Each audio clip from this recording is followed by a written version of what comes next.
नमस्कार मित्रों, सुप्रभात। मैं डॉक्टर सचिन जत्तावर हमेशा की तरह आपके समक्ष कोई न कोई नया विषय लेकर आता हूँ। आज सुबह सुबह मुझे इंदौर जाना है, वहाँ पर एक नई दवा के बारे में व्याख्यान लेना है। पर मैंने सोचा कि ये सिलसिला तो बना रहना चाहिए। जो ये तारतम्य हमें पिछले 2-2.5 साल से हम लगातार करते आ रहे हैं, ये बंद नहीं होना चाहिए। इसलिए क्षमा चाहूँगा, थोड़ा सा मैं जल्दी आपके समक्ष उपस्थित हुआ हूँ। और इससे आप जब सुबह सुबह उठ जाएं तो आप इसको देख सकते हैं और हम नई दिशा में बात करने के लिए, जैसा हमेशा प्रेरित आप लोग मुझे करते हैं, उसी दिशा में मैं आज आगे बढ़ते हुए एक नया विषय लेकर आपसे बात करूंगा। आपसे अनुरोध है कि अगर पसंद आए तो इसको ज़्यादा से ज़्यादा लाइक करें, ज़्यादा से ज़्यादा शेयर करें। मित्रों, ये बातें व्यावसायिक नहीं हैं, ये बातें जीवन से जुड़ी हुई हैं और मेरा क्षेत्र चिकित्सा है, तो कहीं ना कहीं मैं अपना योगदान चिकित्सा के क्षेत्र में ही दे सकता हूँ। और किस बहुत नाना प्रकार के वीडियो सोशल मीडिया में उपलब्ध हैं, पर उनकी प्रामाणिकता कहीं ना कहीं शक के दायरे में आती है, क्योंकि वो कहीं ना कहीं वो आपके ज्ञान की जगह आपकी जेब की तरफ ध्यान रखते हैं। तो इस तरह की बातें बहुत हैं, तो हम तो किसी को रोक नहीं सकते, बट हाँ, इतना जरूर कर सकते हैं कि आपके समक्ष सच का सच, दूध का दूध और पानी का पानी कर दें। और यह बातें आपको पसंद आती है, इसको आप लाइक करिए, ज़्यादा से ज़्यादा लोगों के बीच में शेयर करें। कहते हैं कि अगर नींद अच्छे से ना हो तो जीवन में सब कुछ ऊपर नीचे हो जाता है। आदमी अगर अच्छे से सोता नहीं है तो दिन भर वो उसी उधेड़ बुन में लग जाता है कि मुझे कुछ भी अच्छा नहीं लग रहा, छोटी छोटी बातें मुझे तुनक मिजाज सी बना रही है। कुछ छोटी छोटी बातों पे मैं बहुत ज़्यादा उद्वेलित हो जाता हूँ, अशांत हो जाता हूँ और मन खराब हो जाता है। न कहीं बुद्धि एक जगह लग पाती है, न कहीं विचार एक जगह लग पाते हैं और मेरी कार्य क्षमता भी बहुत कम हो जाती है। कुछ इसी तरह की बातें तब होती हैं जब आपकी नींद टूटने लगती है। नींद के बारे में एक अपने आप में बहुत बड़ा शास्त्र है। तो नींद के बारे में आजकल हम लोग बहुत बहुत पेशेंट्स में जहाँ आवश्यकता होती है, नींद की जांच करवाते हैं, जिसको स्लीप स्टडी कहते हैं। तो देखिए, शोधकर्ताओं ने कि देखा कि जब हम सोते हैं तो एक बॉडी में, एक शरीर में एक बैलेंस का निर्माण होता है। जो बैलेंस होता है हार्मोनल बैलेंस का। क्या होता है कि आप शुरू की दिन भर की आपाधापी में आपके जो स्ट्रेस हार्मोन है, कॉर्टिसोल है, आपका सिंपैथेटिक नर्वस सिस्टम है, आपकी कैटेकोलामिन्स हैं, ग्रोथ हार्मोन है, ये एक परवान चढ़कर कहीं ना कहीं आपके जीवन में जो एक बैलेंस होता है उसको ऊपर नीचे कर देते हैं। हृदय की धड़कन बढ़ती है, स्ट्रेस हार्मोन्स बढ़ते हैं, शुगर बढ़ता है। फिर इसका असर आपके चयापचय पे आता है, इसका असर आपकी सोच पे आता है, इसका असर आपके हृदय की धड़कन पे आता है, इसका असर आपके अब मेटाबॉलिज्म पे भी आता है और इंसुलिन रेजिस्टेंस बढ़ने लगता है। तो जब नींद हम लेते हैं तो ये कॉर्टिसोल एक अपने सीमित दायरे में चला जाता है। सुबह जब आप उठते हैं ना, तब कॉर्टिसोल सबसे बड़ा होता है और शाम को होते होते कॉर्टिसोल का स्तर नीचे जाने लगता है। पर वर्तमान जीवन शैली में क्या होता है कि शाम होते होते भी शाम नहीं होती, क्योंकि आपके बड़े बड़े लाइट्स आ जाते हैं, रात का अंधेरा दिखता नहीं और लोग उसमें कहीं ना कहीं अपने कार्य में मग्न रहते हैं, जब से कायदे से उनको उस समय आराम करना चाहिए और सोना चाहिए। तो जो लेट नाइट जागने वाले रहते हैं उनका कॉर्टिसोल कहाँ शांति से अपने उस स्तर पे नहीं आता जो प्राकृतिक तौर पे आना चाहिए। फिर इंसुलिन की मात्रा बढ़ने लगती है और इंसुलिन अपने ऊतकों में वो असर नहीं दिखा पाता जो उसे दिखाना चाहिए। तो फिर ज़्यादा से ज़्यादा शरीर इंसुलिन बनाने लगता है, तो इंसुलिन रेजिस्टेंस बढ़ता है, मोटापा बढ़ता है, गले में कालापन आने लगता है, टैग्स बनने लगते हैं जिसको हम कहते हैं कैंथोसिस, चेहरा काले होने लगता है और हृदय की धमनियाँ ऊपर नीचे होने लगती हैं, ब्लड प्रेशर बढ़ने लगता है। तो नींद के दौरान ये प्रक्रिया पूरी तरह से रिवर्स गियर में चली जाती है। तो जो आपने दिन भर की जो ऊपर आपाधापी करी है, उठा पटक करी है, तो शरीर उसको शांति की तरफ लेकर जाता है। कॉर्टिसोल सुबह 4 से 6 के बीच तक बिल्कुल नॉर्मल रहता है, 4 से 6 के बीच में वो बढ़ने लगता है। तब आपके शरीर को पता चलता है कि हाँ भाई, अब जागने का समय आ गया। तो नींद की अवस्था के दौरान ये सिंपैथेटिक नर्वस सिस्टम जो आपके हृदय की गति को बढ़ाता है, वो शांत हो जाता है। हृदय की गति को नियंत्रित करने वाला पैरासिम्पैथेटिक नर्वस सिस्टम ज़्यादा परवान चढ़ने लगता है। तो इसमें क्या होता है कि ग्रोथ हार्मोन आपका काफ़ी सिक्रीट होता है नींद के दौरान और ये ग्रोथ हार्मोन आपके शरीर के जो ऊतक टूट फूट जाते हैं उनका नियंत्रण कुछ बिगड़ जाता है, उनमें ग्रोथ का जो इश्यू रहता है सारी चीज़ों को बहुत अच्छे से कंट्रोल करता है। प्रौढ़ावस्था से पहले ऊंचाई बढ़ने के लिए भी ज़रूरी है कि आप एक अच्छी नींद लें।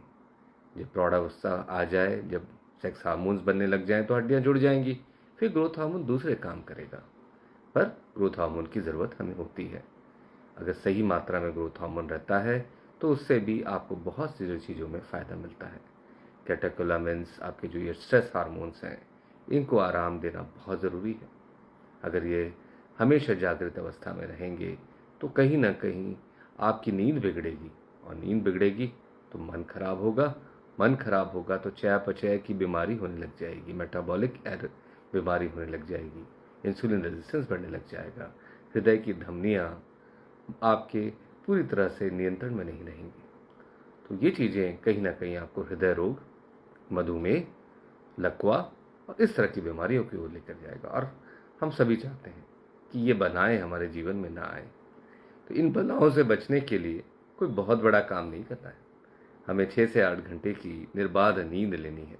तो जो नींद है ना मित्रों, इसके लिए आपको सुनिश्चित करने के लिए क्या करना चाहिए। आजकल नींद को देखने के लिए बहुत सारे स्मार्ट वॉचेस आ गई हैं। नींद को देखने के लिए आपके मोबाइल में भी ऐप रहता है। बहुत सारे ऐसे लोग हैं जो कि डायरेक्टली इनडायरेक्टली आपको ऐसे गैजेट्स हैं जो बताते हैं कि नींद आपने 24 घंटे की रात में नींद आपने कैसी ली, दिन का आपका वर्किंग पैटर्न कैसे रहा, तो पूरा 24 घंटे का लेखा जोखा बताते हैं। तो ये चीज़ें भी आप अपने जीवन में ला सकते हैं। तो सबसे अच्छा हम क्या करें? देखिए, हम सुनिश्चित करें कि दिन का काम दिन में करें, रात का काम होगा सोना। तो दिन का काम जब आप पूरा कर लें तो शाम के समय आप मोबाइल से दूरी बनाइए, कंप्यूटर लैपटॉप से दूरी बनाइए। ये जो ब्लू लाइट होती है ना, ये आपकी नींद को ख़त्म करने लगती है। शाम होते होते 7-8 बजे तक कहीं ना कहीं जो कमरे के लाइट्स हैं वो धीमे होने चाहिए, टीवी की आवाज़, म्यूज़िक सिस्टम का शोर कम होना चाहिए, मोबाइल और इसकी चमक कम होनी चाहिए। आप अपने पर्दे खींचिए, खिड़की में थोड़ा दरवाजे के जो पर्दे हैं वो खींच लीजिए, और कभी भी अपने कमरे में सोने वाले शयन कक्ष में टीवी ना लगाएं। फिर आप देखें कि बिस्तर की चादर कैसी है, नरम बढ़िया कॉटन की चादर बिछाइए। और कुछ लोग नहाना भी पसंद करते हैं, तो दिन भर की गंदगी से मुक्त हो जाते हैं, बढ़िया कॉटन सूती के कपड़े पहनते हैं और वो सोने की तैयारी करते हैं।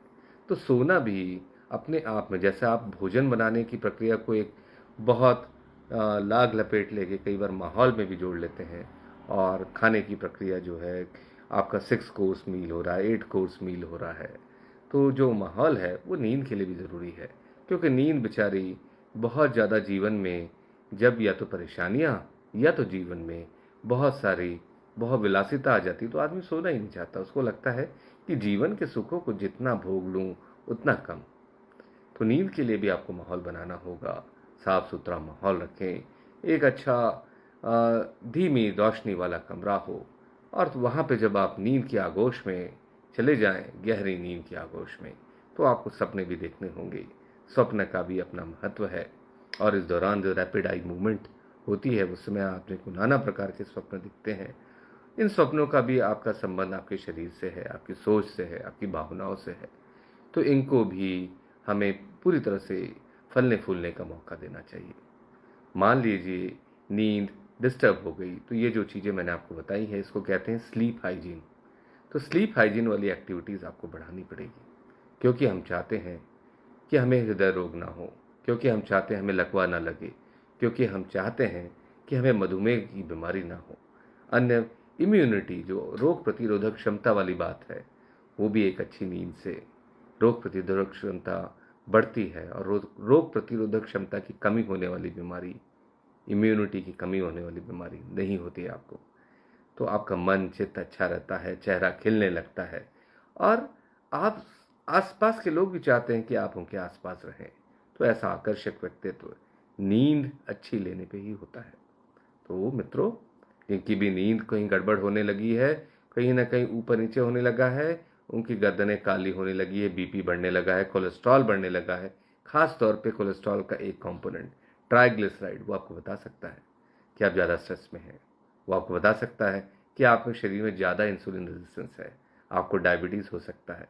तो ये सब चीज़ों का अपन ध्यान रखें तो आप कोशिश करें कि एक अच्छी नींद लें। आपका बीच बीच में ब्लड प्रेशर नपवाएं, शुगर नपवाएं, कोलेस्ट्रॉल की जांच साल में एक बार करिए।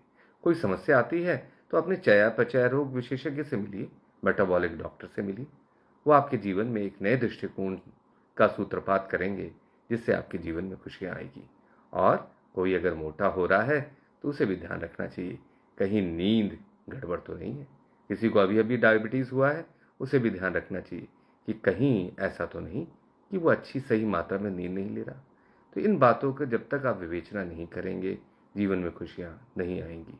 तो आशा है आपको मेरी बात समझ में आई होगी। धन्यवाद।